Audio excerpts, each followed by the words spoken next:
And even if some amazing opportunity would come up abroad, I would never not have a home here in South Africa. It would be me going up and down. I've traveled enough, and I know for a fact I love it here. It is home. There's so many things that I can go on and on about. Now, if I were to do a process of elimination of countries, I would never relocate to. I can already tell you, countries where women's rights are not like what we have here at home, I couldn't. Bo Yemen, bo Afghanistan, not me. I could not, because I don't know how to pretend. I don't know how to be quiet. Like, I feel like I would be arrested for certain things in certain countries. So those are some of the places, for me, countries where women's rights are not made sure. I would not relocate to those countries. Then I look at the countries I've traveled to. Some of them are nice for holiday, right? Some of them are nice for holiday, but to live there. So, I hate to say this. Let me say specifically London, not the whole of the UK, because I've been to the countryside of the UK and it is a lot more bearable. But London, no, unless you are like extremely wealthy, the size of the apartments, the weather, the food. Oh, no, Shem. London, I could never. I don't even think I could do New York, but in fairness, I haven't been to all places in New York. Maybe like anything where you have to live in these high-rise buildings, apartments. I'm a house person. I want a yard. You want a yard where your child can play. That's what I need in a home. And I very clearly say in a home. I don't know. I can't speak for Australia and New Zealand. But the people of color I know that have relocated there, yeah.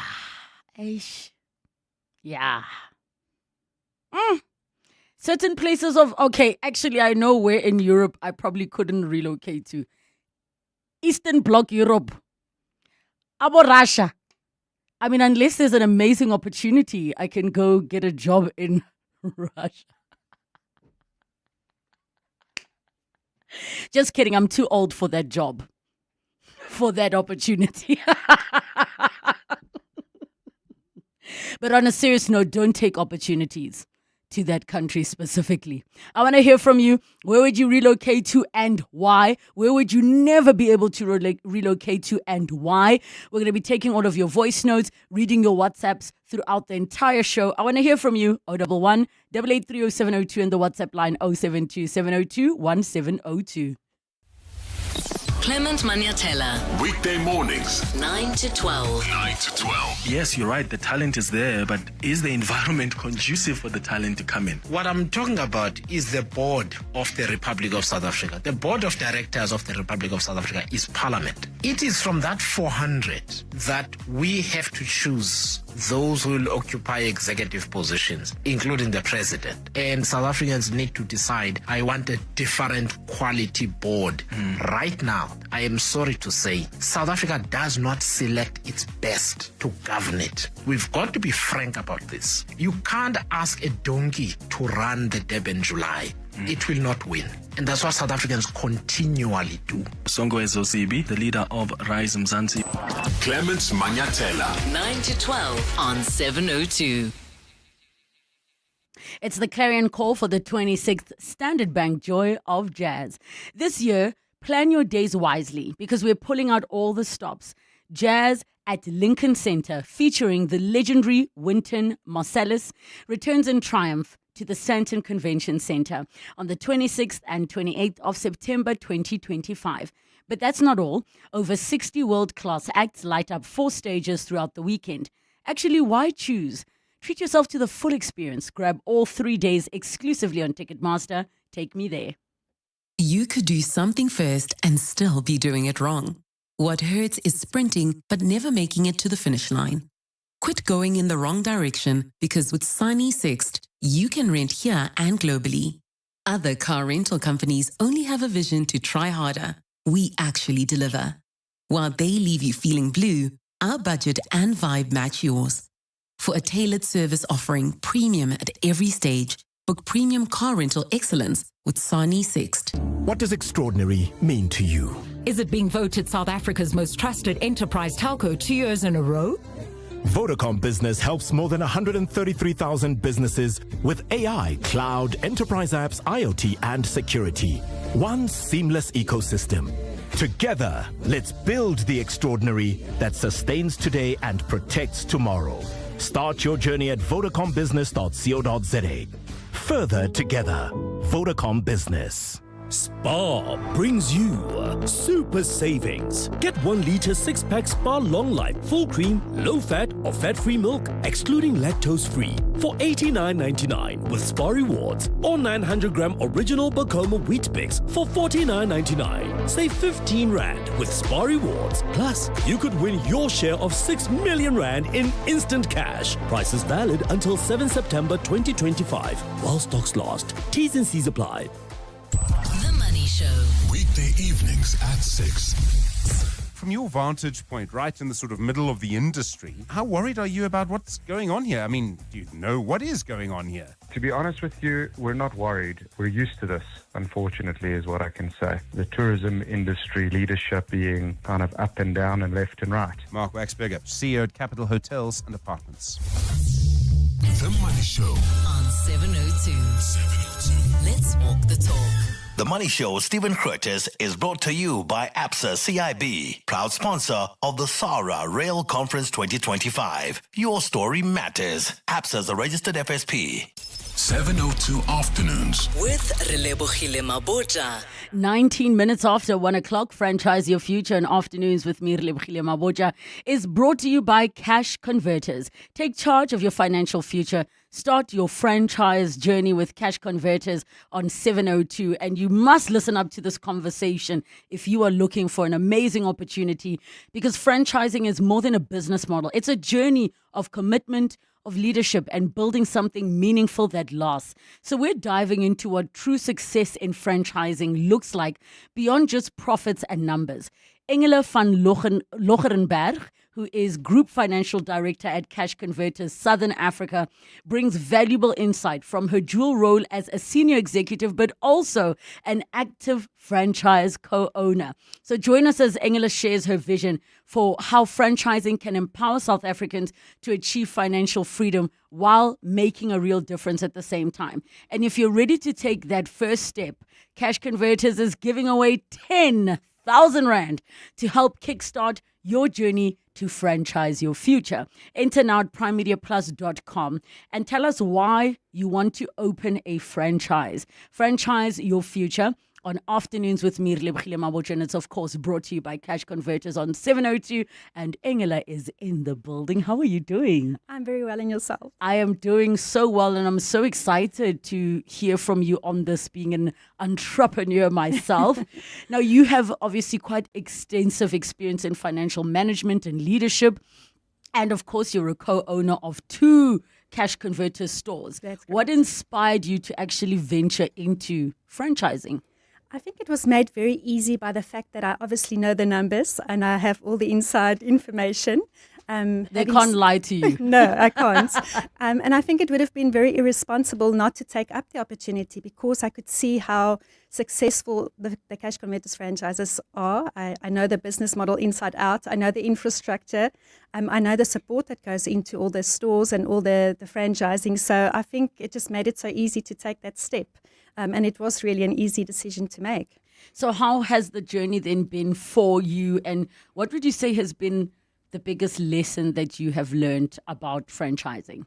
Well, it's been an amazing journey. I think the lessons I've learned is that you learn a little bit about everything, because as much as I know a lot about finance, there's so many different aspects in franchising. It's marketing, there's the operational side, it's the retail side, it's the people management side. So you learn a lot about everything. It's kind of a jack of all trades situation. Yes. So it's really a lesson learned in all of those different aspects. I think you grow as a person because you equip yourself to handle different situations.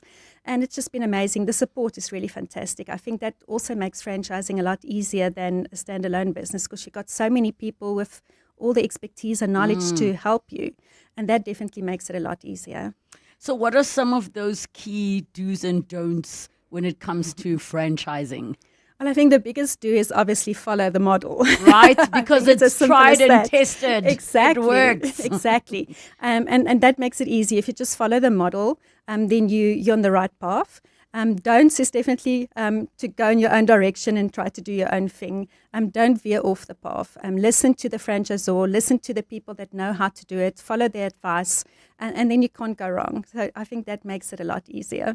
Is an entrepreneurial mindset essential for success in franchising? Because maybe a person thinks, no, entrepreneurial mindset is if you're doing your own thing. I think it makes it easier, but I don't think it's a necessity. I think if you've got the willingness to learn, if you've got a passion for business, then you can do it. It doesn't have to be entrepreneurial mindset alone. Like I said, we've got so many support structures, so many infrastructures in place already that if you're willing to learn, if you want to take the step, there are people to hold your hand along the way. So, no, I think anyone can do it. So can franchising actually be a viable side hustle, or does it require full-time involvement for success?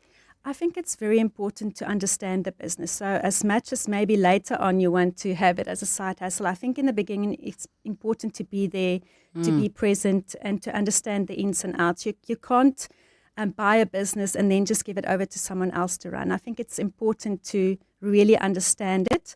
And when you understand it, then it's easier to give it over to someone else to maybe manage it for you. But you need to know what controls to have in place. You need to know what reports to look at. You need to understand the numbers so that you can know what to look out for. So I think that is very important. Is that what helps with yourself, that you are a co-owner? Yes. Okay. Yes. And I think that makes sense, because if somebody's like, I really want to explore this, maybe they can go in with another person as an option. Yes. Okay, so when then considering franchising, how important is it then to focus on financial resilience and scalability rather than just these short-term profits that people like, we like to chase the money.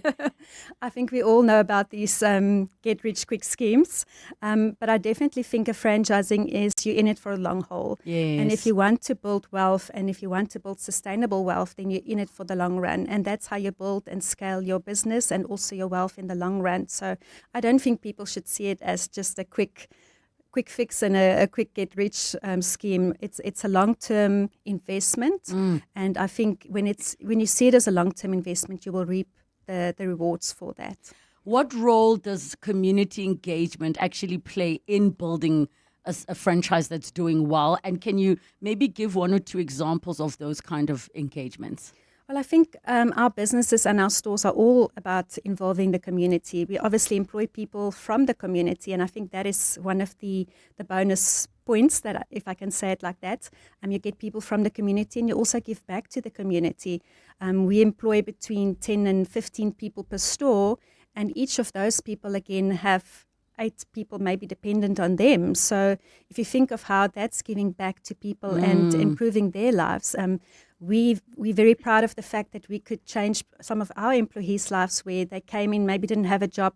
Now they own their own cars. They have a better life. They can get better housing. So it's so rewarding to see that we could give back in that way. And also, through charity engagements, we give back to like the SPCA and different other organizations. So it's very rewarding to know that we are able to do that and give back in that way. So how then, as a franchisee, do you balance the financial performance versus the giving back to the community? Well, I think the more you give, the more you get back. Yes. But obviously, the model will also, we teach you how to manage your finances. We've got a department called True Accounting that focuses on doing your accounts for you. So we provide you with your management account so that you know exactly what is going on in your numbers every month. And as you learn and grow, then obviously it gets better to know, it's easier to know how much you can give back, how much do you need to save, how much do you need to reinvest, how much do you need to keep for stock.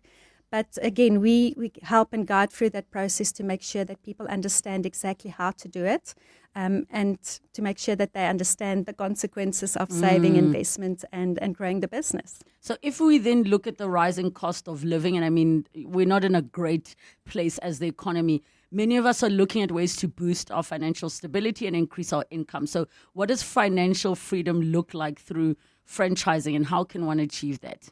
I think firstly, if you own your own business, you're taking the first step to get on that path for financial freedom. Like I said earlier, it's not a quick process. You need to understand it's an investment, but it creates sustainable wealth. So once you're on that path, if you just follow the recipe, follow the model, you will get to that long-term plan, and you will reap the rewards in the end.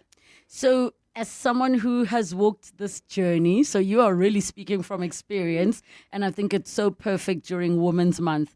What advice would you give to those considering venturing into franchising? I think they need to investigate. It's important to make sure you align with the values of the franchisor that you want to go into business with. Understand your own strengths and weaknesses. Not everyone wants to be a hustler. So understand what you want to do and investigate. Ask the questions. Go and visit the franchisor. Go and look at the stores, visit the stores, speak to other people and ask the questions. The more questions you ask, the better informed you'll be and the more comfortable you'll be. But I think it's a great opportunity. I think franchising and cash converters specifically is the best kept secret. There's so many opportunities and it's such a rewarding journey that I think anyone should definitely try it. What are some of your final thoughts that you want to share with all of the listeners?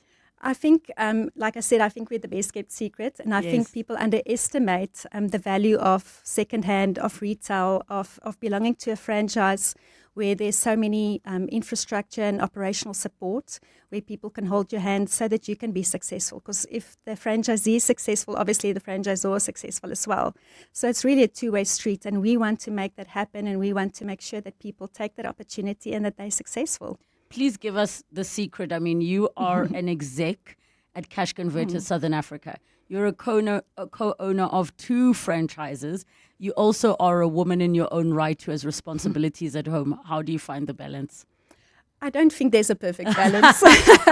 I think I would lie if I say there's a perfect balance, because sometimes you are going to lean more towards your job and deadlines and work commitments, and other times when necessary you'll lean more towards family. I think it is just important to understand that we are not perfect. Yes. And just to give your best, to be passionate about what you do, and I think the rest fall in place after that. Well, thanks for being a real life example that you can pretty much have it all. 2 franchises, Absolutely. Be the executive and be just a woman in your own right. Thank you so much for joining us and chatting to us about your journey with Cash Converters. I appreciate it. Thank you. Now, own a Cash Converters franchise today. You see, it can be done. With 30 years of local and 40 years of global experience, Cash Converters is a trusted franchise brand. Their proven model offers 3 income streams: buying and selling secondhand goods, secured lending, and unsecured lending. So if you're ready to take that first step, Cash Converters is giving away 10,000 Rand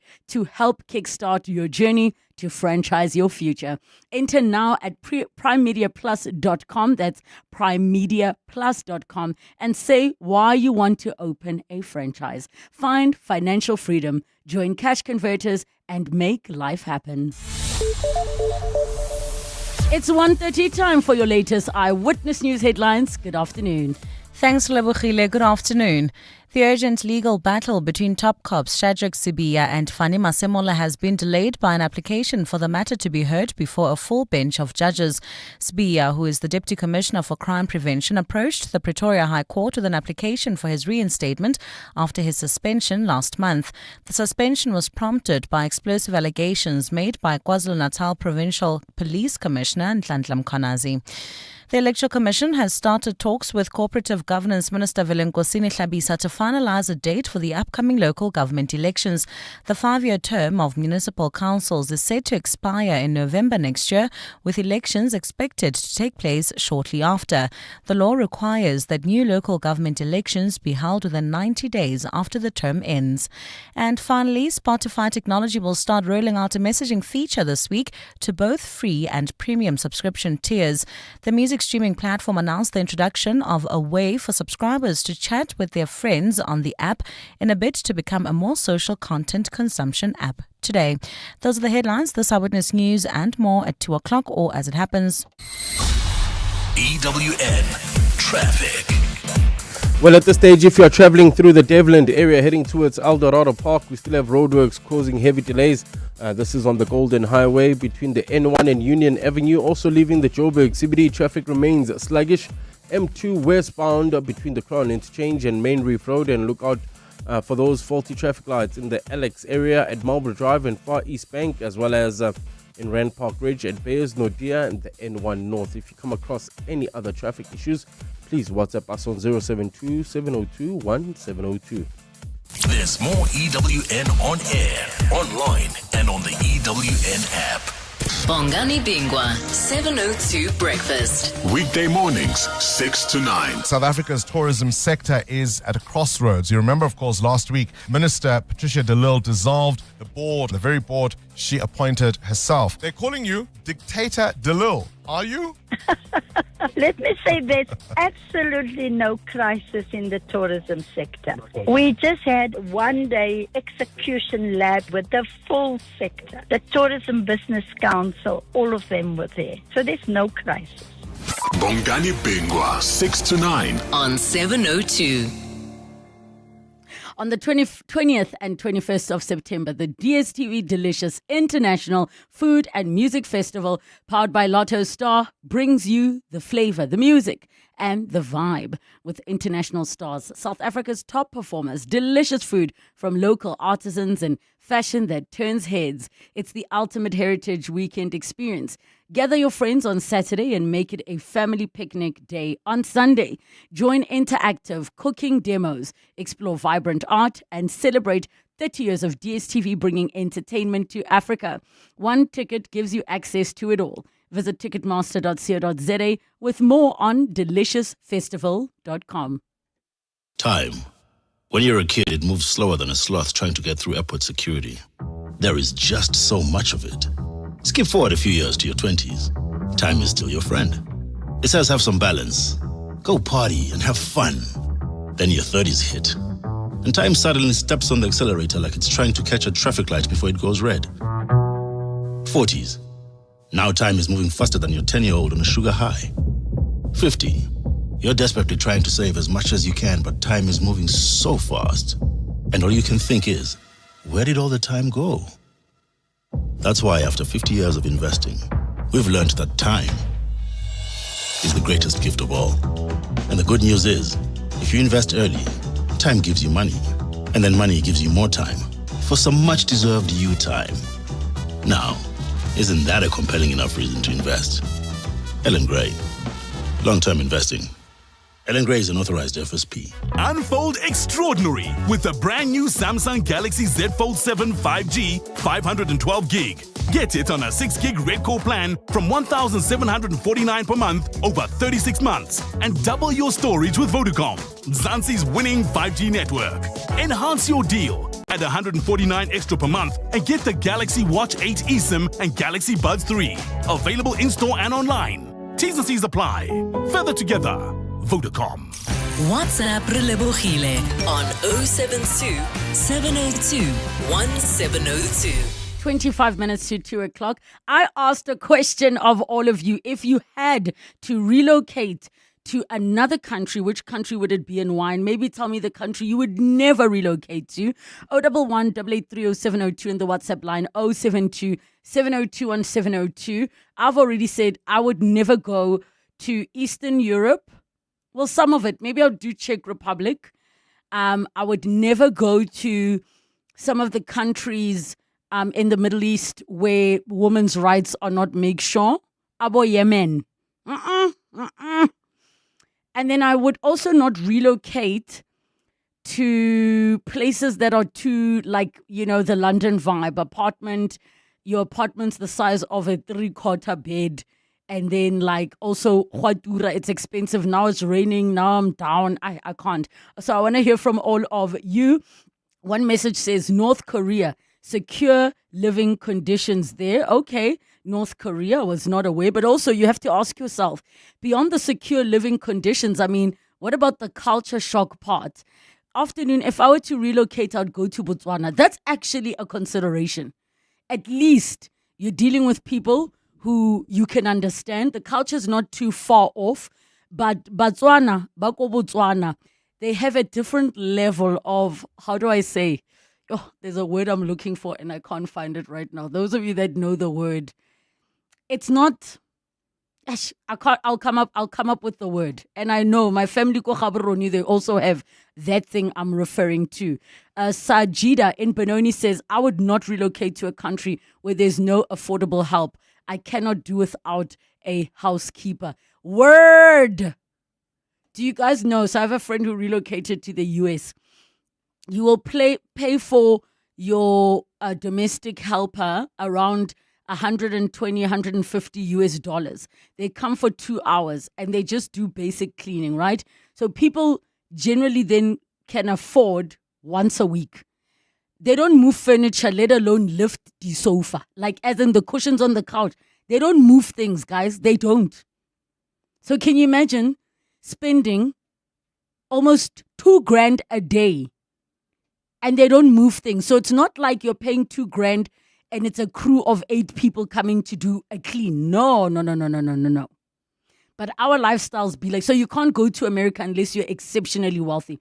Relebogile, I would definitely go to Austria. Why? The language, culture, and I do miss my family. That's from Mel Pola. Austria sounds like that could be quite decent. Relebogile, as the only South African who hates summer, I would gladly move to London or any place in the UK. I lived there for 6 years and it was the best time of my life. A close second would be Antarctica. I would never live anywhere near the equator. Firstly, what do you mean? You would live in Antarctica. Why do you hate summer? I have so many questions for this person. Are you okay? Do you need a hug? Like, what do you mean? There are people who never experience winter. They're wealthy enough that they travel when it's winter in South Africa. That's how much they hate winter. But to meet people who say they hate summer, never. Your voice notes, 072-702-1702. Hi, Relebogile. Nico here. I will do Thailand. Been there. Almost zero crime. Weather, fantastic. I think I would go there. And kids there are taught the rules, they behave. I think that's the best ever place that I'll go. Secondly, maybe Mauritius. Thank you, Captain Park. Jimelang, Relebogile. I've lived in Switzerland. I'll definitely go back. It's clean, it's organized, expensive, but the quality of life is good. The country's built for the weather. I'll definitely never live in Nigeria.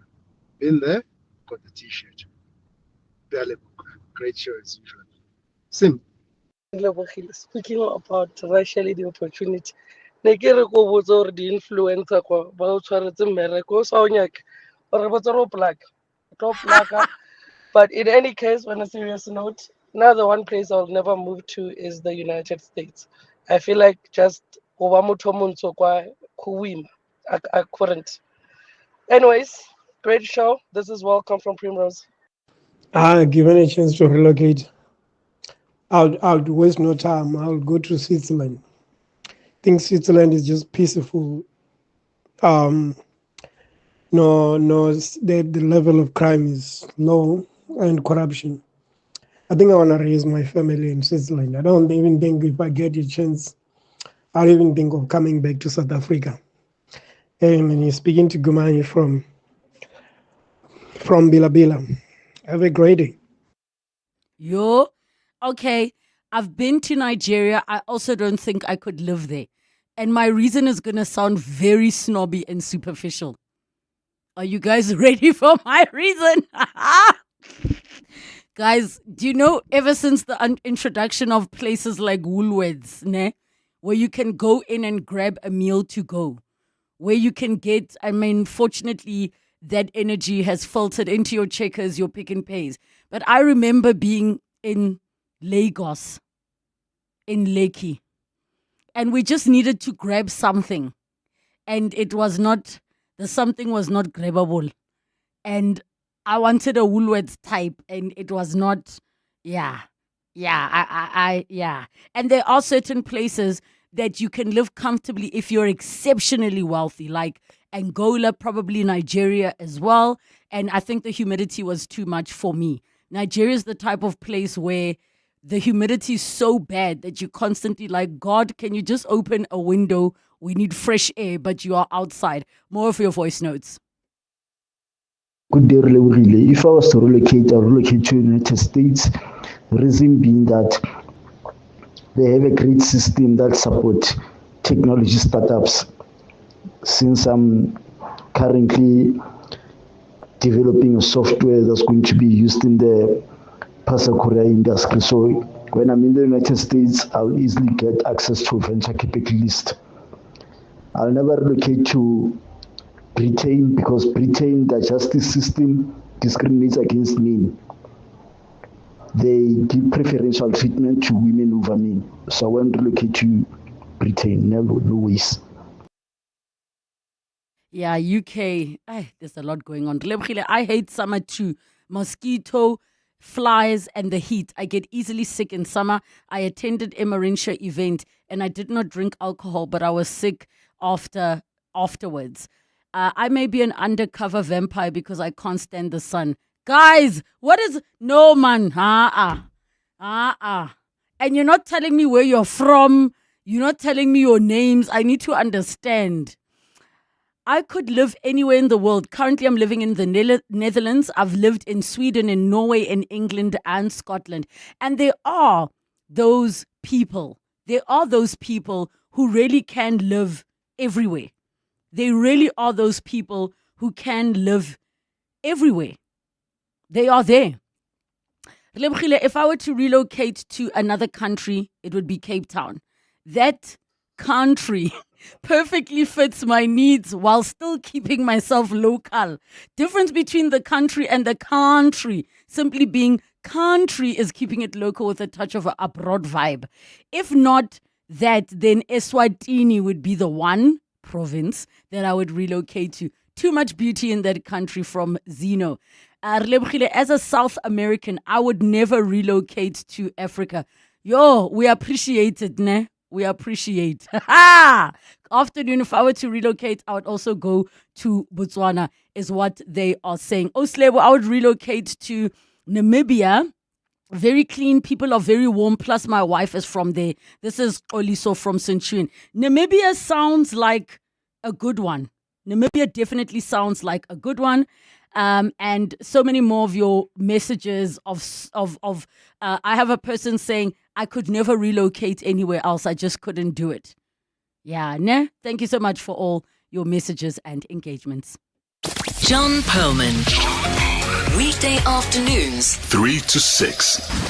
You are critical of the decision taken by the minister and the action. Do tell us why. The minister has sought to try and obfuscate the process. She appointed a solely unqualified person, Professor Gregory Davids, in my opinion, to chair the board. Right. You look at the current board, there are people with chairing experience, industry experience. Here you get an academic with no substantive board experience and no industry experience. And she doesn't appoint a deputy chair, John, which is the first time SAT's never had a deputy chair. David Frost. John Perlman. 3 to 6 on 702. Mzansi, get ready to ponder, pusher, play, Powerball and Powerball Plus. And that is because 76 million rand in total estimated jackpots this Tuesday are up for grabs. Play Powerball for an estimated 31 million rand and Powerball Plus for an estimated 45 million rand today. Buy your tickets now in store on nationallottery.co.za, the mobile app, cell phone banking, or simply dial *120 *7529# for USSD. Panda, pusher, play. Players must be 18 years or older. Play responsibly. Ituba is the proud operator of the National Lottery. When you empower a woman, you empower a whole nation. Women have a remarkable way of multiplying whatever is placed in their hands. This August, we're celebrating Women's Month with the theme Building Resilient Economies for All. We reflect and honor the courageous women of 1956 who took a stand against the injustices of the past. We also recognize and celebrate all South African women who continue to lead, build, and inspire across every part of our society, from business and education to peace building and beyond. Yes, there is still much to be done. The pursuit to achieving total gender equality and empowerment will continue until every woman is able to enjoy the benefits of a safe and just society. #Rekaufela Basadi. #Women's Month 2025. A message by the National Department of Sport, Arts and Culture. When I say insurance, you say pineapple. Insurance. Pineapple. Insurance. Pineapple. Insurance. Pineapple. Pineapple FSP 48650 is underwritten by Omart Insure Limited, a licensed non-life insurer and authorized FSP. This tech feature is brought to you by Xlilo. Big ideas need strong foundations. Build yours with Xlilo. 12 minutes to 2 o'clock now. This tech feature is brought to you by Xnilo, trusted in hosting. And in today's tech feature, we're going to talk about how virtual professional education can boost youth employability. We know that we talk about unemployment rates quite often. So we're joined today by Executive Manager at AVIA, which is the African Virtual Institute of Accountancy, Professor Rashid Small. We take your calls with your questions, 011 883 0702 and the WhatsApp line 072 702 1702. Professor, welcome to the show. Thank you so much for joining us. No, thank you very much, and good afternoon to you and all your listeners. Please explain to us what virtual professional education is.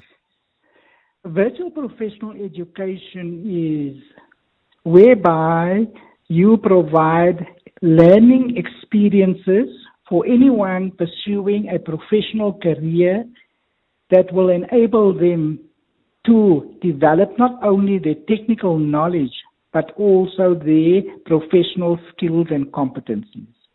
So the reason why we go for virtual rather than online is that with a virtual, you still have your classroom experience where you have someone with whom you can communicate and be guided, whereas on online, you're sitting all on your own in a little corner. If you're stuck, you get frustrated and you give up.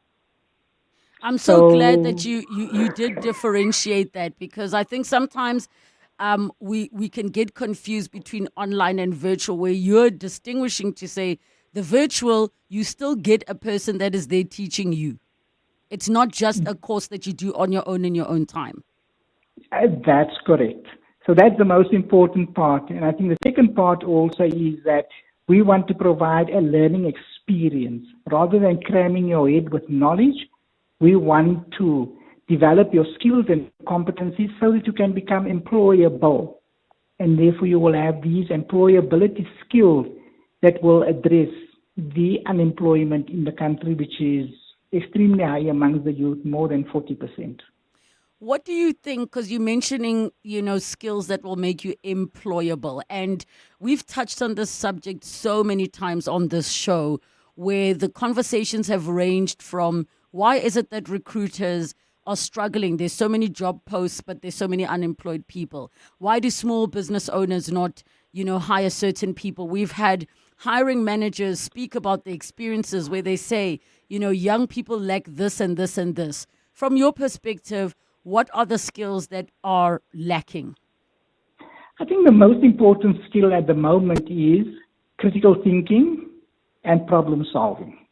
I think that goes across all sectors, and I think what employers are looking at is that because we are in such a high, uncertain and disruptive environment, they want individuals who are self-driven, motivated, who can analyze problems, identify the main issues, and come up with solutions which is implementable and applicable to the situation to minimize the risk of those challenges being faced or repeating itself in future. Please help me understand, help all of us understand. When we say critical thinking, what are we referring to? I sometimes get exceptionally frustrated when I think certain things are like, this is common sense. Or I also get frustrated where I'm like, 1 + 1 equals 2, therefore X equals And to me, if something just comes naturally, I mean, how would you teach somebody critical thinking? Help us understand what it means exactly. I think critical thinking is what you're explaining. It's part of it is being able to identify a challenge, but then applying, like you said, common sense, which I think is a rare commodity in modern society at this point in time, and come up with a solution that is simple to implement, but is not oversimplified to create further problems. So for me, yes, sorry, continue. Yes, please go ahead. Now, so for me, critical thinking is to look at something not only at face value, but understanding what is driving that particular challenge that is facing you. So it's understanding the underlying causes rather than just looking at the consequences. And that for me is what allows critical thinking. Aha. I love that. And I think you've explained it so beautifully. So being able to see or at least recognize that there are other causes than just the surface level symptoms or issues you're seeing.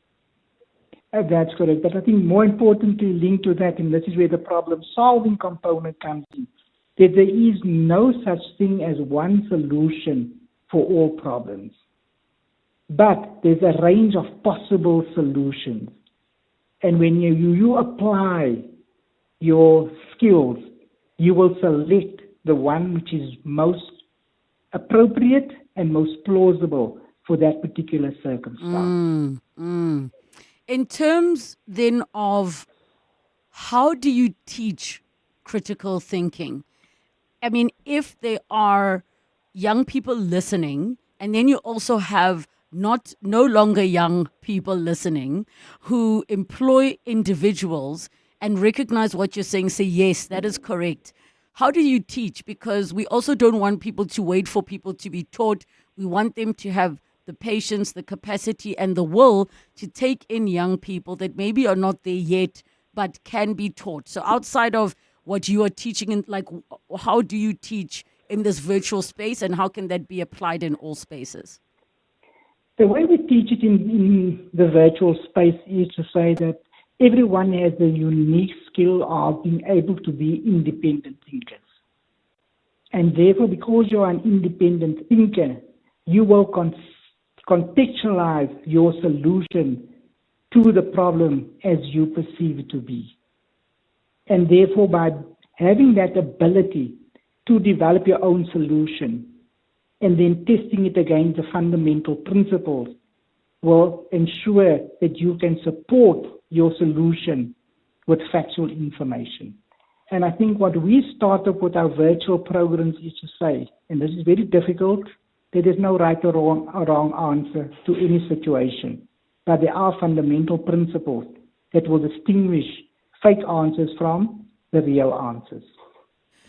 Okay, there's a message that says here, I love the concept of virtual learning. As a student who studies online through UNISA, I can definitely feel the difference in my learning journey when classes are provided online versus me just studying the book. And I definitely can resonate with that, Professor. I was a student that learned better by hearing somebody speak it to me, so that when I go back to read, it almost cements it in my mind. Can you share with us maybe some of the feedback you've received around the concept of this virtual learning that the Institute uses? I think for the first one is when we give them the freedom to think independently and come up with a solution.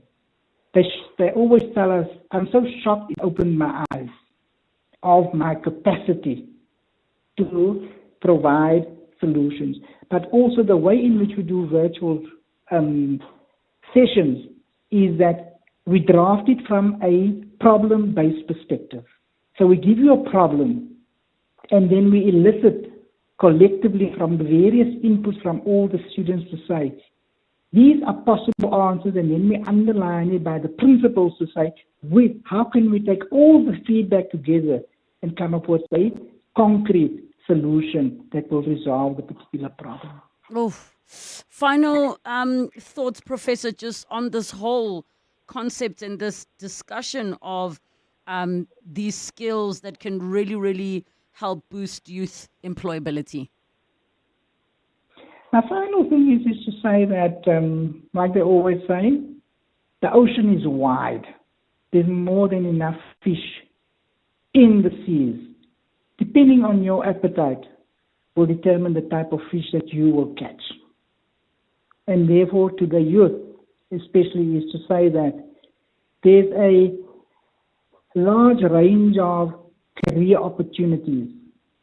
You must select what you're going to enjoy because your career is going to become your life partner. Oh, I like that. Professor, thank you so much for your time on 702 Afternoons. Now, at Exnilo, they know that every big idea needs the right foundation, from web hosting, high-performance self-managed service, and cloud hosting.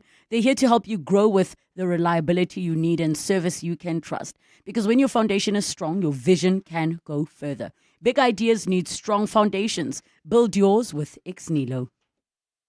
In the last 24 hours, this is what's happened in your world. The Madlanga Commission of Inquiry won't commence next week due to delays in the procurement of vital infrastructure. In a statement this morning, the Commission placed the blame squarely on the Department of Justice and Constitutional Development for the delays, claiming they had failed to meet the procurement deadlines. The Justice Department is responsible for all procurement and costs related to the Commission. A budget of 147.9 million rand has been allocated for the establishment of the Commission, which is expected to run over the course of the next 6 months and possibly even longer. EWN, in touch, in tune, and independent. The Johannesburg Philharmonic Orchestra wraps up its early spring season under the baton of popular conductor Daniel Boyko, featuring internationally renowned violinist Suzanne Ho. The evening of crowd-pleasing blockbusters includes Liszt's Hungarian Rhapsody, Winner Whisk's Violin Concerto, and Tchaikovsky's Symphony No. 7. Thursday, the 28th of August at 7:30 p.m. at the Linda Auditorium. Book your tickets at Quicket. My friend always says, not my problem, bro. But what if it was your sister, your mother, your daughter? Gender-based violence is everyone's problem. And good men don't look away. If you see abuse, don't be silent. Report it. Call the SA Police on 10111 or the GBVF Command Center on 0800 428 428. Strong men protect. Strong women stand up. Together, we can end gender-based violence and femicide. Break the vicious cycle. Act now. A message from Government Communications, the GCIS.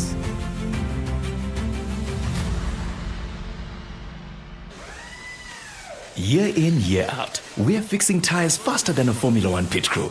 My team is on top of things like tire whisperers.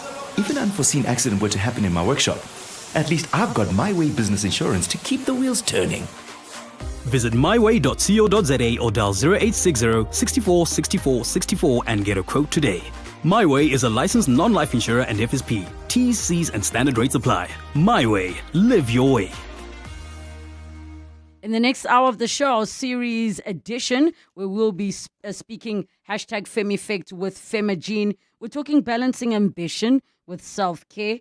And then motor mechanic, South Africa's youngest female motor mechanic, will be joining us. Looking forward to these conversations. It's 2 o'clock. This is EWN.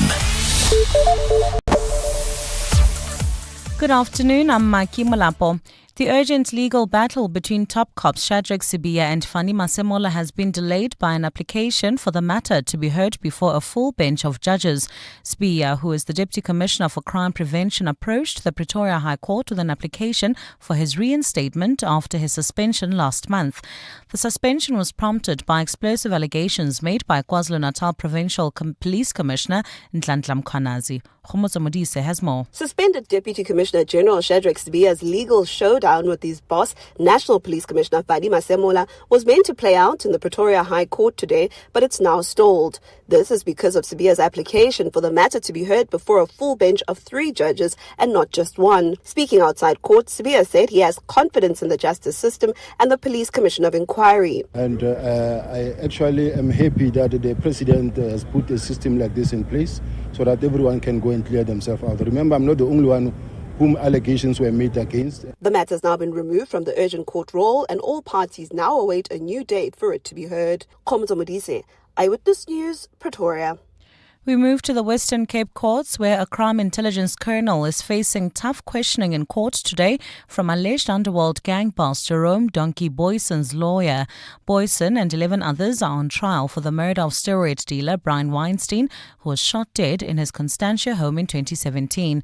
Legal teams are arguing for the court to decide whether cell phone recordings intercepted from Boyson's phone can be used as evidence against him. Carlo Peterson has more. Alleged underworld gang boss Jerome Boyson's lawyer, advocate Amanda Null, today started a cross-examination of a crime intelligence colonel presenting evidence for the state. The colonel, who is a commander at Crime Intelligence Headquarters in Pretoria, is in charge of authorizing cell phone interceptions on behalf of the SAPS. Null told the court she will argue the colonel was not authorized to grant the Hawks permission to tap Boyson's phone in 2015. It will go to non-compliance when the court will allow me to get there with specific who is the applicant and who is the person that is authorized, and that is where I'm going to.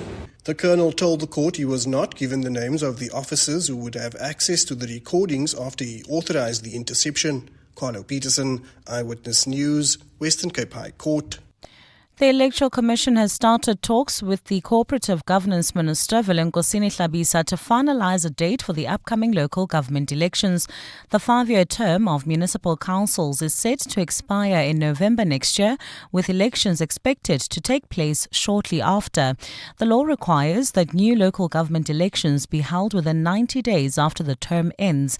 Outlining the IEC's ongoing preparations for the upcoming local government elections, Chief Electoral Officer Simon Mabolo confirmed the municipal polls must be conducted no later than the 27th of January 2027. The general elections of municipal council fall due between 2 November 2026 and the end of January 2027. The authority to set a date and call an election lies with the Minister of Cooperative Governance and Traditional Affairs, following consultation with the Commission. Consultations between the Minister and the Commission have commenced, but yet to be concluded. Housebreakings and theft of personal property remain at the top of the list when it comes to crimes committed in South Africa. This morning, Stats SA released their annual Victims of Crime report under the Governance, Public Safety and Justice Survey. Thousands of households across the country formed part of the survey, which asked South Africans to recall crimes committed over a 5-year period. Oren Singh has more. 2.6 million households in the country reported incidents of housebreakings in the past year. Statistician General Reneilwe Masoga this morning released the stats relating to the victim crime report.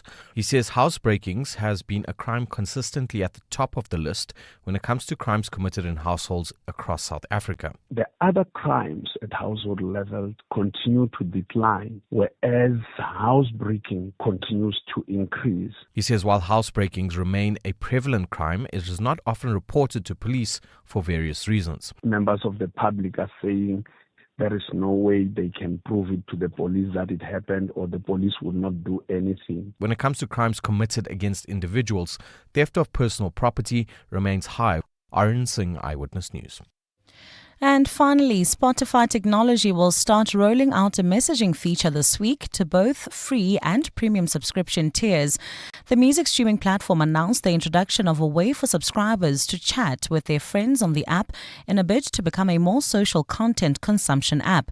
Users have shared Spotify links for music and podcasts with others outside the platform for years, but this feature allows users to do more of that within the app while also keeping the history of shared content so users don't have to go search for a song. Messages are only one-on-one, and a chat can only start with another person if you have a collaborative playlist or have joined a jam or a blend. This also applies to people who share a family or duo plan. Once a request is sent, they will have to approve it to start a conversation.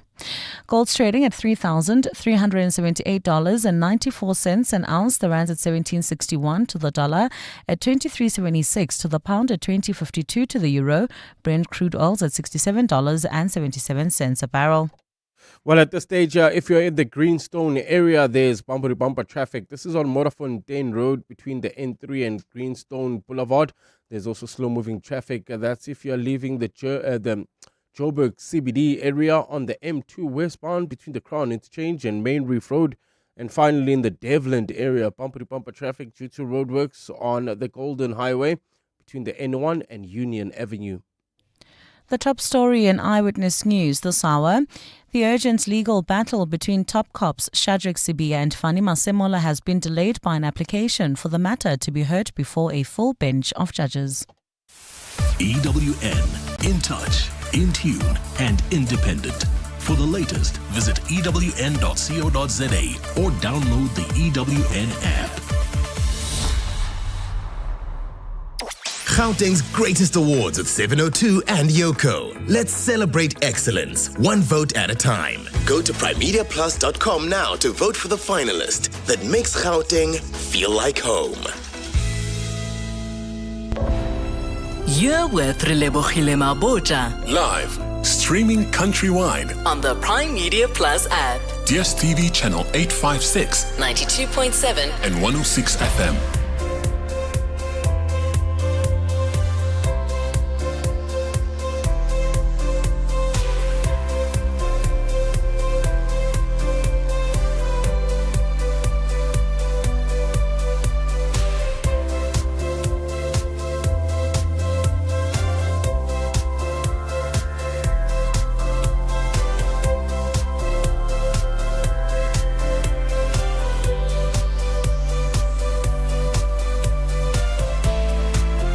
Minutes after 2 o'clock, the second and final hour of 702 Afternoons with me, Relebogile Mabotja, and we're going to be getting into more interesting conversations. Guys, Women's Month is Women's Monthing on the show at the moment.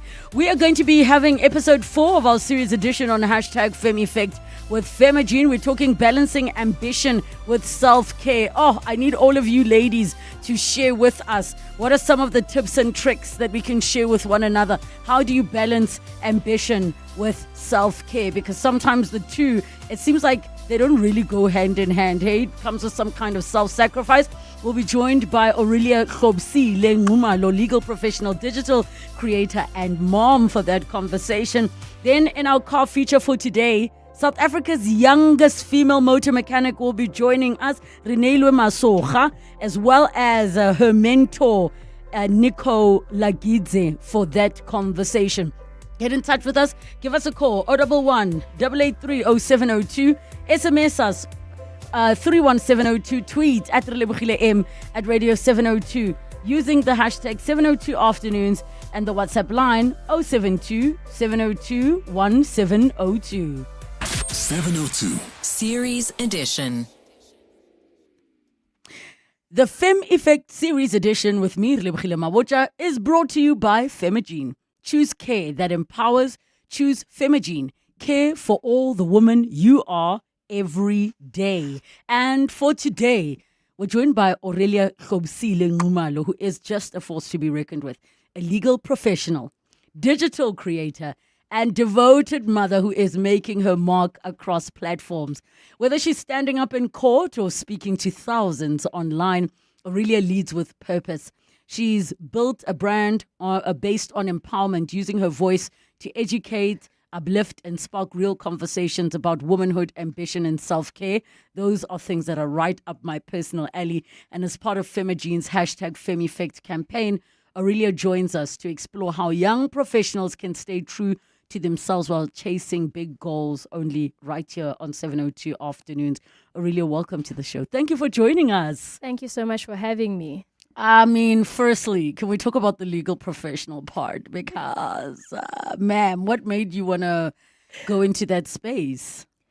It's funny enough, I actually had an opportunity when I was in grade 11. You know, when they come to school and they've got the career days and all of that. Yes. And I fell in love with law at that point. I didn't know exactly what I wanted to do in respect of law, but I was like, oh my gosh, this is where I want to be. From that far back? that from that far back. I was actually even started vacation work. Yes. From grade 11 through to grade 12. And even in my first and my second year, I was already doing vacation work while I was studying.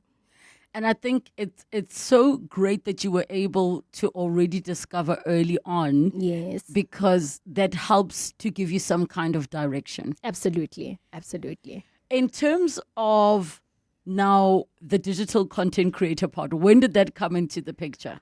Oh, geez. It came when did we start Instagram and the likes? When they started in South Africa is when you started. Exactly. So I think mine, I think it was accidental. So it wasn't intentional in building, following. Whereas right now, obviously with content creators and content creation or being an influencer was never a thing when we started, You're just starting it out because it was fun and it's how you connect with your friends and your family. And I actually come from Durban, where most of my friends were already in the media space. And by virtue of that, then you get people that follow them, then they start following me. Yes. And then they're like, you know what? The power of association. Absolutely. So I think maybe that was the start of it. And then I got to a point where I was like, how can I utilize this to share my own message? And I used to have a platform called The Professionista and a blog called Pass the Baton, where it was about connecting professional women in the corporate space, whether you're a beginner, an intermediate, or an advanced. So I wanted to be the middleman to connect and also teach while I'm also on the rise, while I'm learning from those that are ahead of me. Those that are behind me are also learning from me in the process and making those connections and being the plug. Did you feel it was important to use your platform to speak about issues that also pertain to you just being a woman beyond the professional part? I mean, I think particularly with digital creation, I'm the person who went the opposite way, which is start in broadcasting and then go into the digital space and try and figure out, okay, how do I want to use the space, right? Yes. And I think like you, when you start, you're just having fun and then you're like, okay, I think I need to think about this. Yes, absolutely. There's too many followers now. Now we need to be intentional. So my new vibe is I record as soon as I wake up. When you still have the talk in your eyes, and then I'll be like, okay, this is the motivation for the morning. Or I'll be like, I'm suffering. I mean, yesterday I think I posted to say, my child is already outside. I'm giving him away because he took everything out the fridge and spilled it on top of the school holidays the table. Or not a school going homesick. And you're like, fodile, you are better. So I chose that it must be onkinto. See the real thing. How did you decide what your strategy is and how do you approach it? Because sometimes we want to look pretty and curated, and other times you're like, the motherhood thing, I'm retiring. Absolutely. So I think with me, especially with the professional space, I used to post a lot when I was at work, and I was at MultiChoice at that time, I believe. And is that where I know you from? So I used to take pictures of my outfits, when there was that time of outfits of the day. And then after that, I was like, you know what? I could actually make this a thing. Hence, professionista. So I'm a fashionista. And in the professional space and in the corporate space. And so I think that's how it started. Then I needed to be now strategic, that it's not just about fashion, because I've got this huge network in which I can connect women in corporate and we can learn from each other. And if I want the next role, I used to go, it's not Indeed anymore, but I go to LinkedIn now, for instance, to be like, okay, if my next role is going to be head of policy, what do I need to do? And then that's how my strategy in terms of work. And then I took that and put it also in my strategy on social media, where it's okay, you need to actually now carve out this professional and this corporate woman who's going to be a thought leader. And who knows, it might be in Forbes someday. Not might, will. Yes. We say will. I receive. Okay, we need to take a break. And when we come back, let's talk balance, because where does the self-care enter the picture? 16 minutes after 2 o'clock. When you vote in Gauteng's greatest awards with 702 and Yoko, you don't just support a business, you help rewrite its future. Winning Gauteng's Greatest, powered by Yoko, impacted our business in quite a few ways. And for our business, which is a family business, which was actually originally established in KZN, it was so important in establishing ourselves in Gauteng with our second location, which many people didn't even know. Of course, yes, I would encourage people to vote for their favorite establishment. It's really not hard to do, to just quickly go to Primedia Plus to cast your vote. Winning Gauteng's Greatest, powered by Yoko, has helped us to get that kind of public recognition, but this now gives that recognition to the staff who put in all that time and effort to give our customers the greatest pizza available. On behalf of us at Delta Cafe, I would strongly encourage all the listeners to go to Primedia Plus and cast their votes. Gauteng's Greatest Awards with 702 and Yoko. Your vote is more than a click. It could be a game changer for your favorite local business. Vote now on primediaplus.com.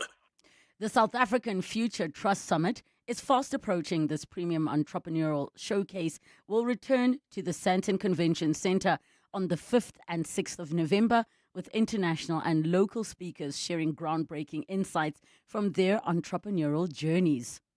It's an unmatched opportunity to network with like-minded entrepreneurs, innovators, investors, and change makers, with 2,000 plus delegates and over 200 exhibitors, all under one roof. Come and experience the extraordinary world of thriving entrepreneurs and business owners.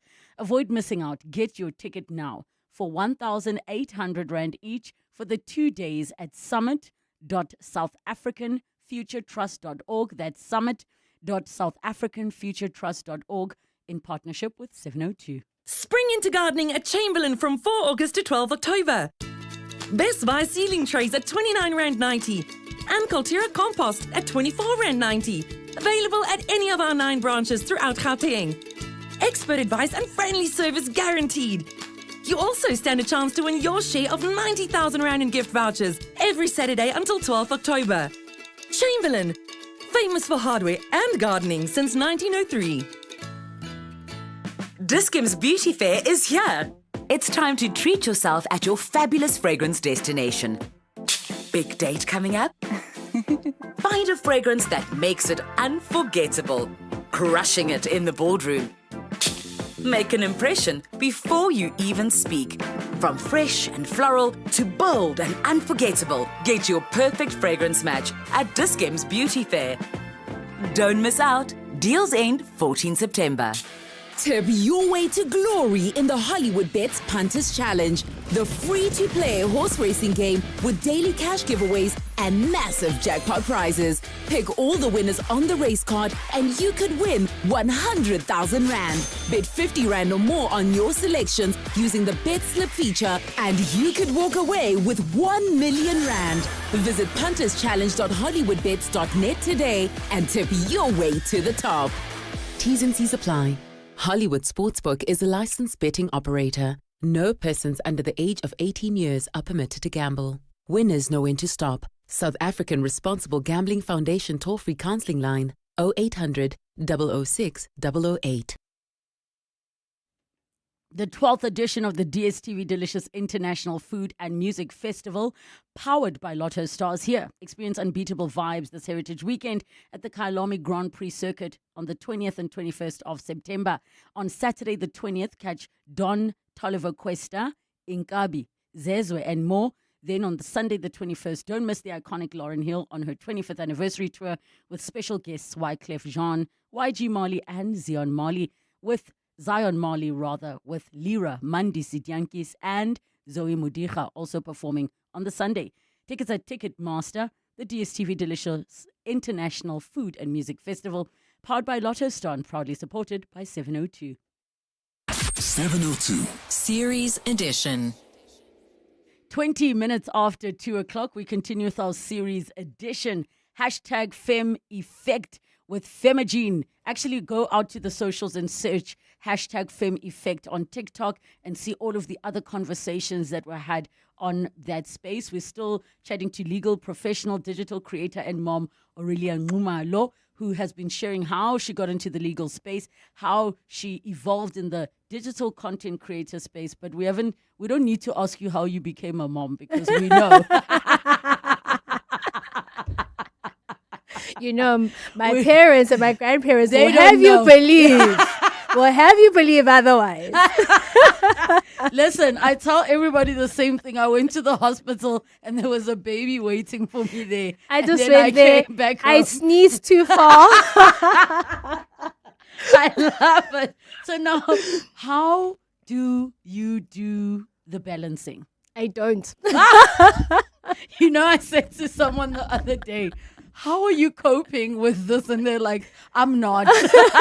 So I think with the balancing, and you know, as a woman, you've always been raised, and all the books you'll read or any sort of motivation will say, balance this, balance Yes. that. I believe in harmony. So harmony is about finding a perfect balance or harmony in all the things that you want to obviously achieve. So complementing each other. So on some days, being a mom is going to be more important than me being in the office. Okay. And then on some days, being in the office, because I've committed myself to a campaign for digital as a content creator, that's going to be the priority on that day. But again, with the priorities, you know, with children, and we're talking earlier on that with children, they almost make themselves a priority when they wake up. Ma'am, I'm trying to kick mine out the house. But yes, you're saying they make themselves a priority when they wake up. And that's it. And the thing is, it also, though, keeps us in check. Yes. Because I know, like, you know, we will jokingly speak of how, like, they're terrorists and whatever. Yes. How has being a mom kept you in check? It really has, outside of just my profession, I think the discipline that is also given me, because now you're having to use all those skills of time management and balancing. And just besides just a legal profession, I chair hearings for a living. Yes. And I'm pretty sure that chairing hearings versus arguing with a toddler. I can't win. I don't win. I have got a 7-year-old who wants to reason. You know, the soft parenting. I'm a soft parent. Gentle parenting. Gentle parenting. I don't even know the term. But gentle parenting, I reasoned this little girl requires reasoning. So it's not like you can't do that. She'll be like, why? Then I have to actually explain. Do you remember, have you ever asked your parents why when they said don't do something? Listen, we also had our why, and the answer I always got, particularly from my grandmother, was Z. Like, why? Z. Exactly. And then Khofedile. And then she won't understand. If I ever gave her that answer, she'd be like, I don't think that's the correct thing. I was not asking you about the alphabet. That's exactly that will be her response. So now you're looking at yourself, arguing with your little mini-me. So I think they do keep me in check. And even as much as I can be a discipline in the workplace, my discipline fails at some point in the household. But I think it also builds a great relationship with the children, because then I'm communicating with them. I'm giving them reasons. This is why we do this, to get to this. So in my reasoning with her, I'm also trying to teach her, as opposed to, but then obviously then she will push the envelope at certain times. And then I have to like step in and be like, no, here I'm your mother now. Like, I'm not going to reason. Here we don't reason. Here, this is it. Go to bed now. Done. But you know what's so beautiful about what you just shared now? And I was thinking about, I mean, I have a son, I don't have a daughter. But I think the principle applies both ways. Is preparing them for a world where they can stand up for themselves and advocate for themselves. Absolutely. Have autonomy over their thoughts and their voices, and to be able to practice it at home where it's a safe space. How are you finding the balance? Because you probably see the younger version of yourself in your daughter. And then there's moments where you're like, oh, Mama, I'm sorry. Was I like that? You know? But how are you finding that balance of when to be firm and when to be gentle, knowing you're preparing this person to be able to live without you? You know, and I think the tears, sometimes you've been told some tears work to some degree. I've gotten to a point, and I didn't even believe that I'm this person where tears don't work. Are you this person? I've become that person. Ma'am. Where I'm like, okay, granted, express yourself with your tears, but we're still going to discipline you about what you just did. You don't speak like that. You're not being respectful. You don't have manners. So in the same way that she requires me to reason. So my son is different. The way in which I discipline him is very different to how I do, because he won't chat back. He'll probably just throw himself on the floor and then be very angry and cry. So with him, I give him time to rest. And cool down. Actually feel it all out. Cry, hit something if you need to hit something. And then the one time he smashed his iPad on the ground. And I said, okay, well, you must understand, I'm going to stay a whole month and not fix the screen. So no iPad for you, because... You even fixed the screen? After a month. I wasn't even going to... I was like, that's it. The iPad is gone. Yo, After a month. It saves me when I'm working, you know. I actually remember last week, we were visiting my grandparents in Durban and I was working from home during my hearing, and she really, really wanted to go to the beach afterwards. Yes. So I was like, no, you can go with Granny and Auntie, and but I can join you guys when I'm done at work. She comes with 50 Rand while I'm like sitting there, and she's like, Mommy, please give this to your boss to stop giving you so much work. I hope you gave the 50. My son has not given me any money. So hopefully soon, and I'll go take it to my boss. But let's talk about confidence. I mean, the hashtag Femme Effect really is about supporting, uplifting women. What does confidence look like to you? Oh, I think I've got a very unique story in that I was actually very, very shy, and I was raised by my grandmother, who's a psychologist.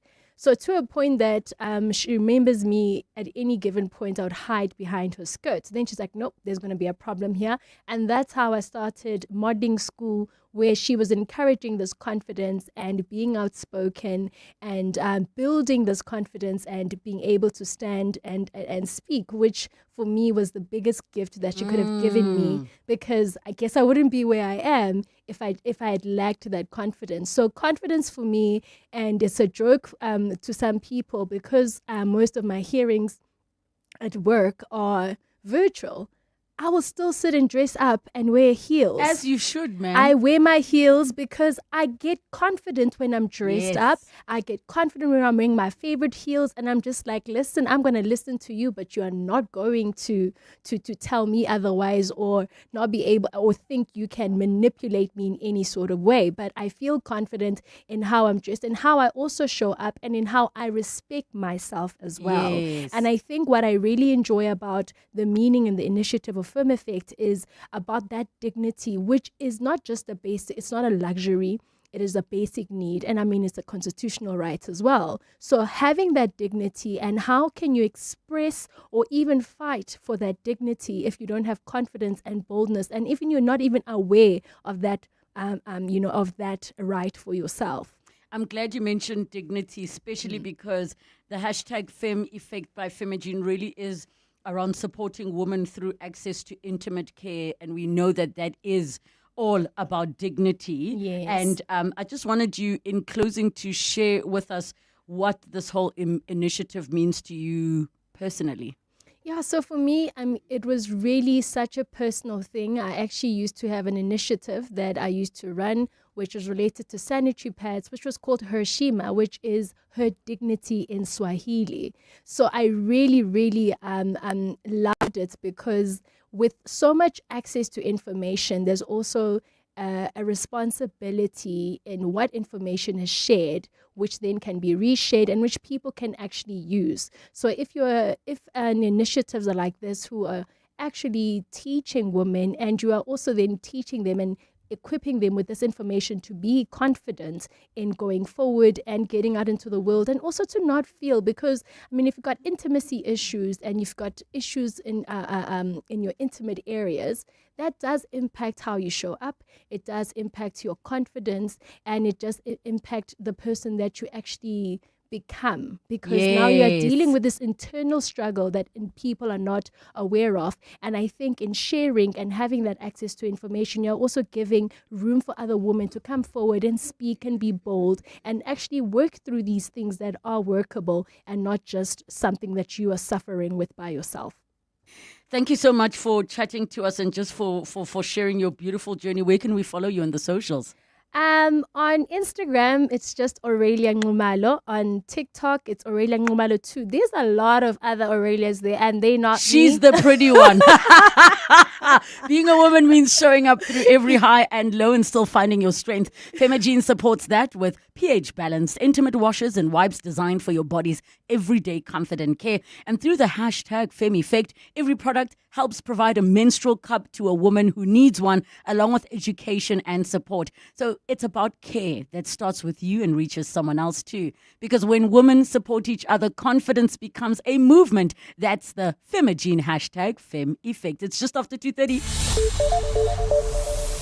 Time for latest Eyewitness News headlines. Good afternoon. Thanks, Relebogile. Good afternoon. We begin with breaking news. Justice Minister Mamoloko Kubai has suspended the department's Director General Advocate Dr. Mashabane over the delays in setting up the Police Commission of Inquiry. Kubai is briefing the media following a statement from the Commission earlier today announcing that the hearings will not begin on Monday as planned, placing the blame squarely on the department.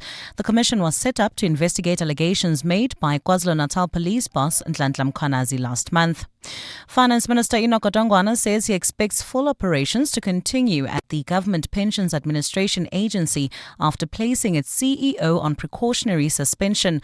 Godongwana's decision to suspend Kidiboni Madiehe with full pay comes amid serious allegations of procurement irregularities at the agency. This includes claims she's aware of a fictitious lease agreement entered into by the pensions administrator and a property developer costing more than 1 billion rand. And in Oceania, Australia has given Iran's ambassador 7 days to leave the country. This comes as the country accuses Iran of anti-Semitic attacks in Sydney and Melbourne on the 20th of October and 6th of December last year. Canberra's intelligence agency says investigations show that Iran's Islamic Revolutionary Guard Corps were linked to the criminality. Those are the headlines. This Eyewitness News and more at 3 o'clock or as it happens. EWN Traffic. Well, at this stage in the Greenstone area, we still have bumper-to-bumper traffic on Motherhood Road. This is between the N3 and the Greenstone Boulevard, while in Kempton Park, roadwork still causing heavy delays. This is on Pretoria Road between Plain Road and CR Swart. Also heading towards Bedfordview, leaving the Edenvale area. Expect some delays. R24 westbound between Edenvale Road and the Kilulis interchange. And we still have those roadworks causing heavy delays in the Devland area traveling towards Eldorado Park. That's the Golden Highway between the N1 and Union Avenue. If you come across any other traffic issues, please WhatsApp us on 072-702-1702. There's more EWN on air, online, and on the EWN app. 702 delivers on the matters that matter to you. My name is Olinea, and what I love about 702 is the Clement Banyatela show. I didn't think that I would see Clement today.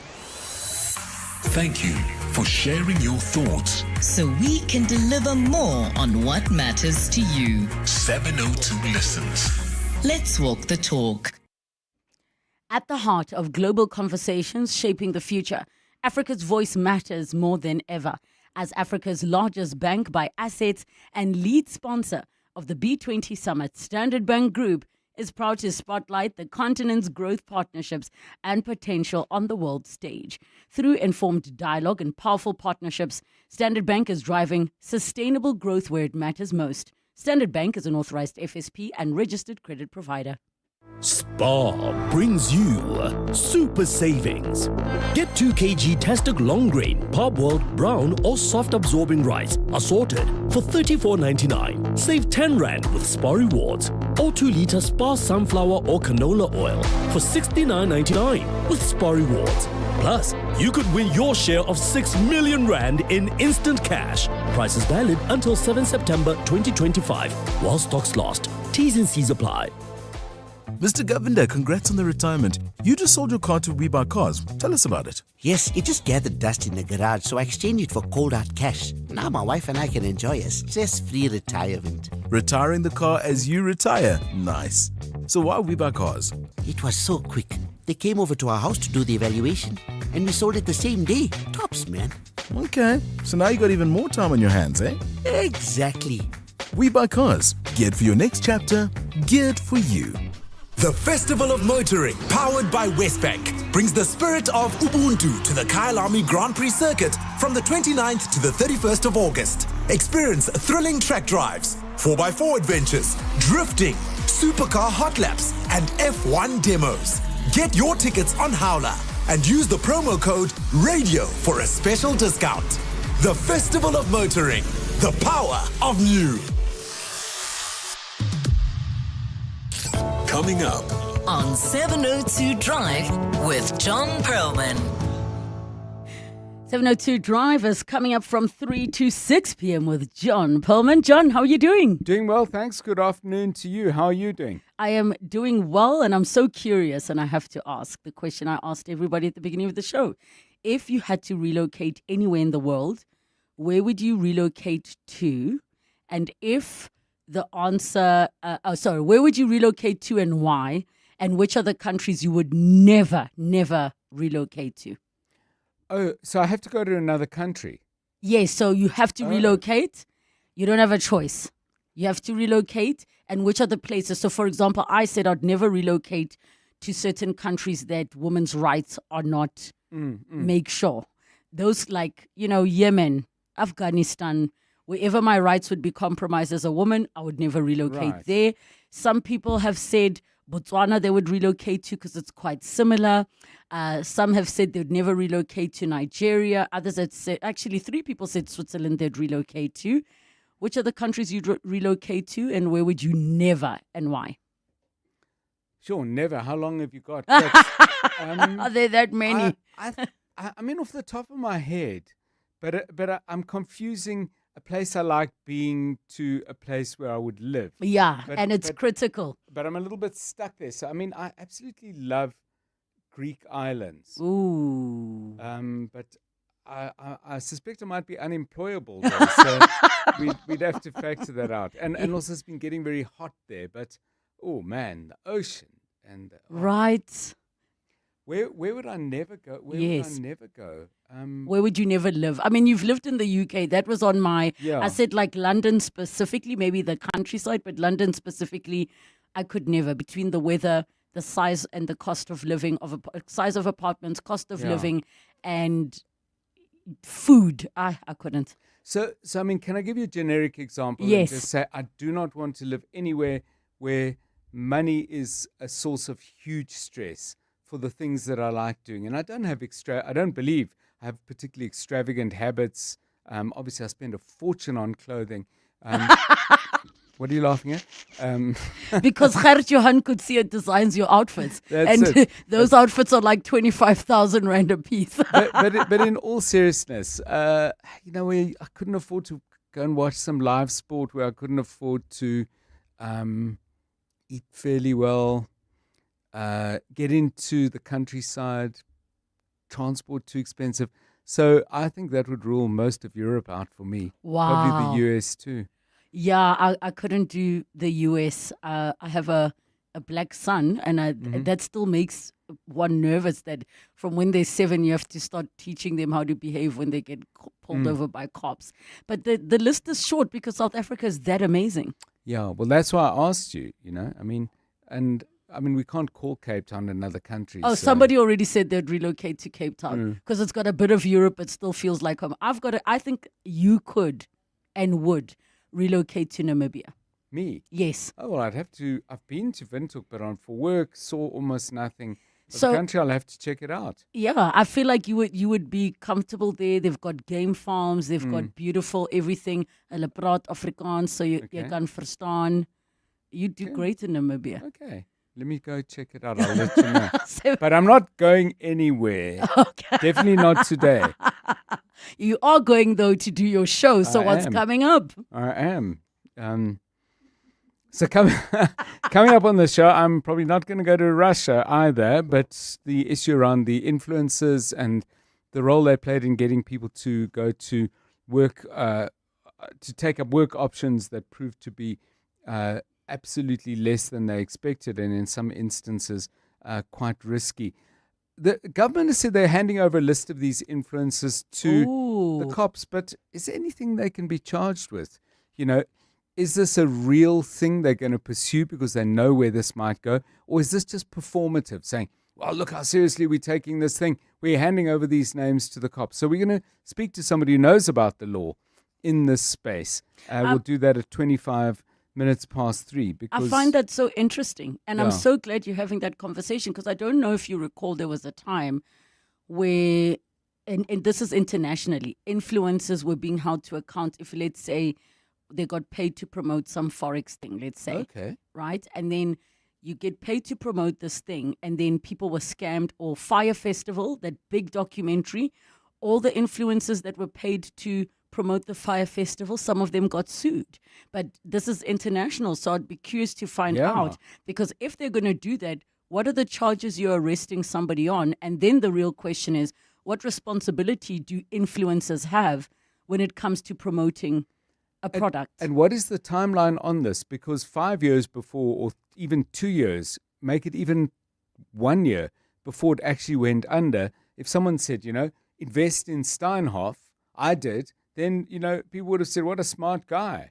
You cannot possibly know the inner workings of every single thing you endorse. Anyway, I'm not batting for the influencers, but we'll bring on somebody who at least understands whether this would ever make it into a legal matter at all, because I think that's important.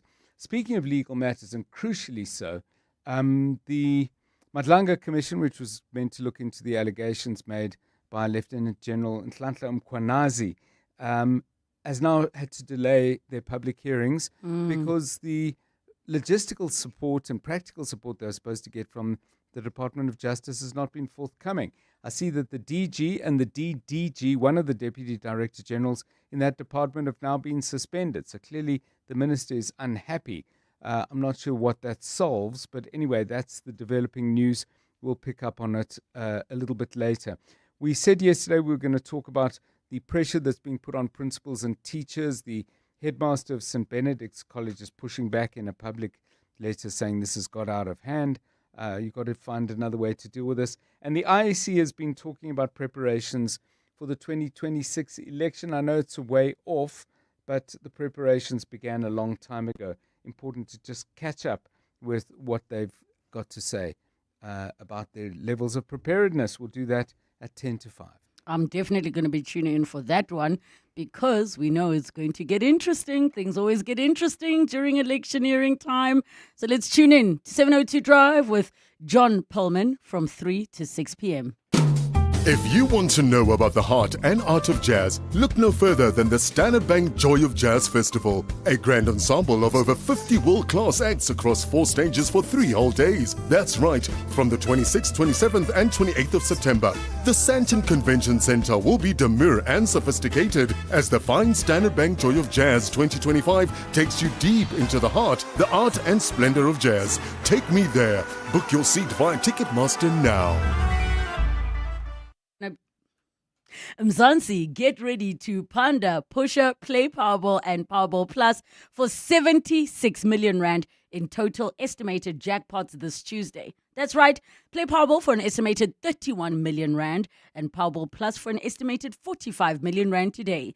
Buy your tickets now in store on nationallottery.co.za, the mobile app, cell phone banking, or simply dial star 120 star 7529 hash for USSD. Panda, pusher, play. Players must be 18 years or older. Play responsibly. Ituba is the proud operator of the National Lottery. Do you know what's hiding behind the colorful packaging of unhealthy food? Big food companies target children with unhealthy packaged foods that hide high levels of sugar, salt, and fat, which could lead to heart disease, diabetes, and hypertension. But the truth is hidden from consumers. Front-of-package warning labels are a proven solution to help consumers make informed decisions. The government must act now. We have the right to know what's in our food. Demand front-of-package warning labels. Sign the petition on heala.org, HEALA.org, by the 30th of September. 702. The car feature. 15 minutes to 3 o'clock. Time for our car feature on 702 afternoons, and I am so excited. We are doing Women's Month big here on the show. Today in our car feature, we are chatting to South Africa's youngest female motor mechanic. Let me say woman. Female is like objects, ne? We're going to say woman motor mechanic. Her name is Reneilwe Masoga, who's a motor mechanic. And we're also joined by Nico. Is it Lagidze? Lagidze, yeah. Lagidze. Yes. There we go. Mentor and owner of Merck Auto. Your calls on 011 883 0702 and the WhatsApp line 072 702 1702. Welcome to the show. How are you doing? I'm good. I'm doing well, thank you. I'm doing well. How did you even get into the space? Oh, I was a receptionist. I first started by being a receptionist. Then as time goes on, I started to have more interest in how things work. And so I just started seeing what they're doing and became more and more interested, which built me to have the love of cars. So how old are you now? Right now, I'm 20 years old. Oh my goodness. Okay. And I mean, it's not to even say that there aren't women who have a love for cars. There are many women who have a love for cars. I have a love for cars, but I have zero desire to be underneath one.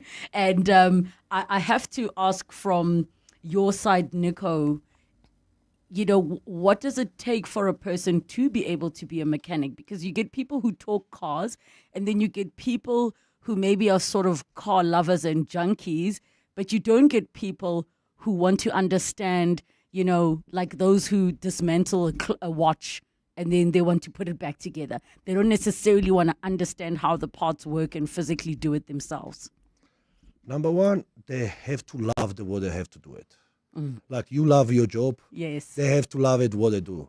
And especially with the Reneilwe, I find out she's always watching me what I'm doing and things, watching everybody what is doing. As soon as I check it, okay, she's maybe come we see what we can do with her. So keep the job more and more difficult, and she's improving every day, every single day she's improving. What are some of the things that you started by teaching her to do? Because I know there's the joke about can you change a car tire? There are the basics that we all need to do, and then there are things that are mechanic level which you're able to see what's wrong with a car. You're able to diagnose and maybe also have like a treatment plan, and you know what to do after that. She's actually started it with the diagnosing the vehicle and find the problems on the vehicles. I push her straight out into the deep end. Yes. Not just that they teach her how to change the tires. Yes. She's already like finding the problems. Most of the people cannot even know where to start with. Yes. Reneilwe, chat to me about one of the first challenges that you took on as a mechanic. Okay, one of the first challenges that I took on was diagnosing a vehicle without fully understanding the fault code, and you have to explain to the customer that this fault code means this and that and that. Oh, so yes.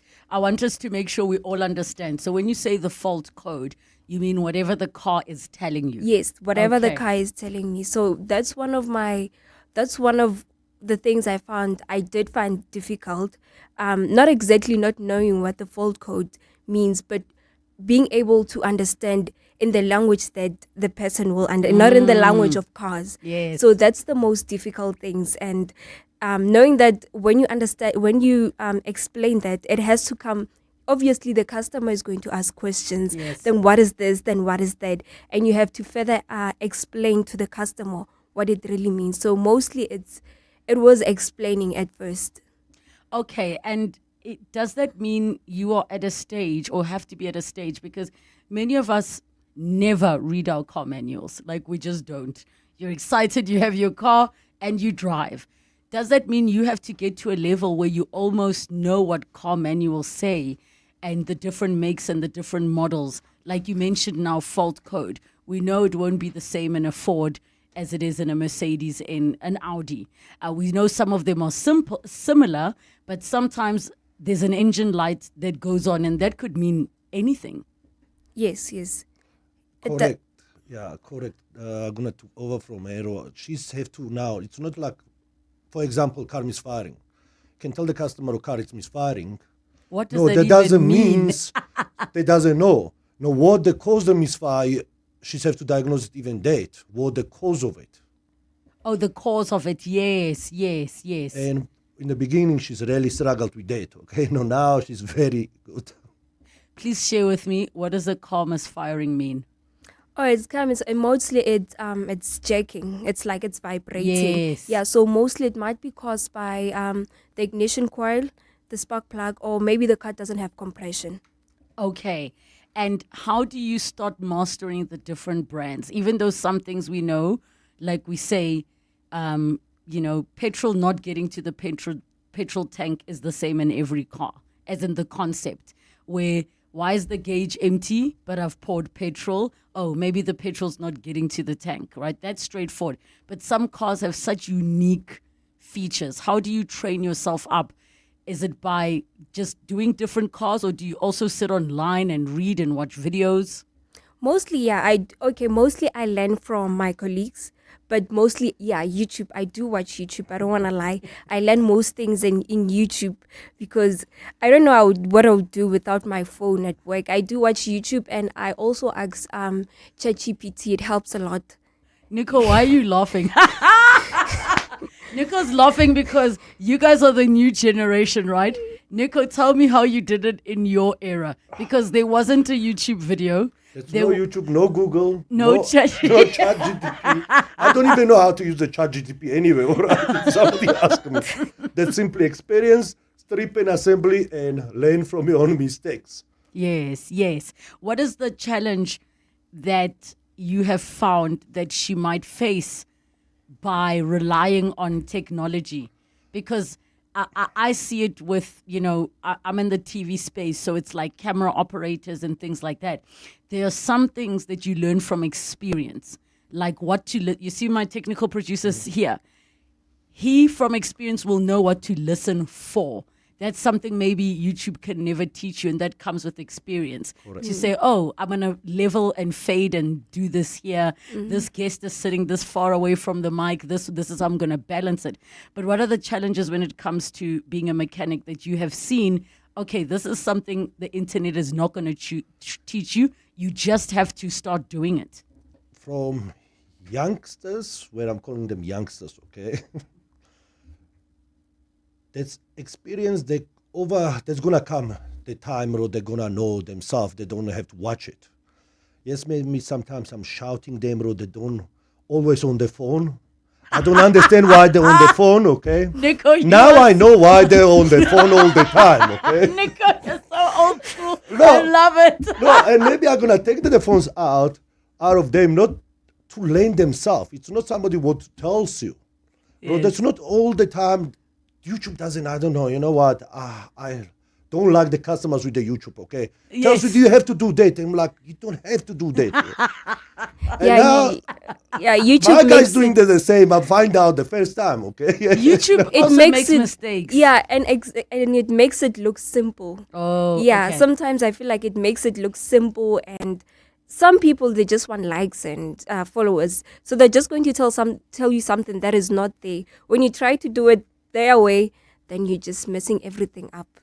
So you see them on their phones and you're like, you guys are not working. She's like, I am working. Exactly. I'm looking for the answers on ChatGPT. And No, YouTube. she never told me. I find out now. ChatGPT, I'm like, how do even ChatGPT knows about this?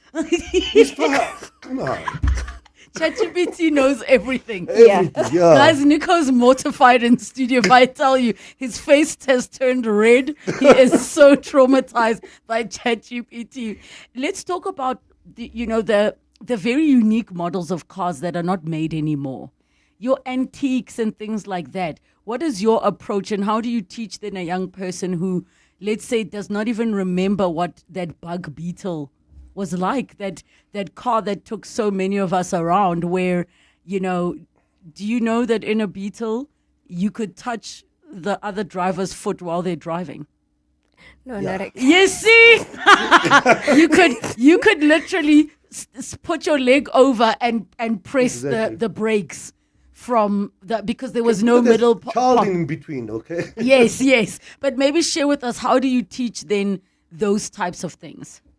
Okay, I have few of the old ones myself, okay. I enjoy it, mostly I'm working on them. Yes. New generation mechanics, I can call them new generation mechanics, doesn't even know nothing about it. Yes. Like even agents themselves, they don't want to take the old vehicles like more than 10 years old. Yes. More than 10 years old. Yes. They don't want. Yes. So mechanics, which one they're employing now, they're only teaching them only brand new vehicles. Yes. They don't know old vehicles, even themselves. Yes, and that's why it's becoming such a speciality to do that. So maybe quickly help me understand, what would be the advantage of being a mechanic who's a woman? Because physically, we might not be as strong, but maybe there are things that we do and see that men might not have an advantage at. Okay, few. Yes. Double tasking, you can multitask women better than men. I can say proudly, okay? Yes. They're strong. You girls are strong anyway, all right? That's everything in the mind. No, my nails are breaking. No, it's not about the nails, okay? Just pick it up and do it. Yes. Women can do anything what they want to do it. There's nothing stopping nobody. That's in their brain. I love that for us. What would you say to the young girls and parents of young girls listening? Why should they consider doing what you're doing? Well, firstly, working on a car, it's very nice. I don't want to lie. And secondly, it's a flex to be a girl and to know your car. Like A up to Z, it's like it's T. And thirdly, I would say that if you know that you're a problem solver, if you know that if you see the problem, you just want to be interested, I would really recommend you to join the car industry. And sometimes don't care about your nails or anything. The nails won't get your bills paid. That's what I can say. It won't get your bills paid. And the advantage is when you're with your man and something happens, you can say, "Don't worry, I got this. I got this." Just move on the side. Yeah, just move on the side. You don't know nothing about it. And I would say that the biggest flex is finding someone stuck at the robot and you are assisting yourself to help. As a woman, you're going there and saying, "I know this, I know that." I think that's the biggest flex ever. Guys, find her on the socials, Reneilwe Masoga, motor mechanic. She is young and she's a woman. Nico, you are doing the things that we need men and society as a whole to keep doing for young women. Thank you for your time. Thank you. Breathe in, insurance. Breathe out, pineapple. In, insurance. Breathe out, pineapple. Again, in, insurance. Out. Pineapple, again and again. Pineapple FSP 48650 is underwritten by Omart Insure Limited, a licensed non-life insurer and authorized FSP. Meet Uminatsi Nyaba, a powerhouse storyteller and after-graduate who earned her Bachelor of Arts in Motion Picture cum laude. From a young age, Uminatsi knew that storytelling was her calling, but financial hurdles nearly dimmed her dream. That all changed when she received the Hollywood Foundation's Future is Bright bursary. It lifted a huge weight off her shoulders and gave her the freedom to focus fully on her craft. She began making bold moves and creating incredible work, including her award-winning short film, which was selected for international screenings. Thanks to the Hollywood Foundation, Uminati is ready to tell the stories the world needs to hear. Follow the Hollywood Foundation social pages for more stories of stars on the rise. Sizofunda sonke. It all starts with advice from FNB Private. Because the perfect overseas trip starts with planning. Save and spend in multiple currencies with your FNB Global account and lock in exchange rates. Enjoy up to 40% off flights with eBucks Travel and order Forex on the FNB app delivered to you at no extra cost. Your adventure awaits. Unlock invaluable with FNB Private. Help changes everything. FNB, a division of First Rand Bank Limited, an authorized FSP and credit provider. TC's earn rules and limits apply. Thank you so much for joining us on 702 Afternoons. Back tomorrow. It's 3 o'clock. This is EWN. His role in the Justice Ministry following the delay of the Madlanga Commission hearings, and state seeks to add more matters in alleged gang boss's murder case.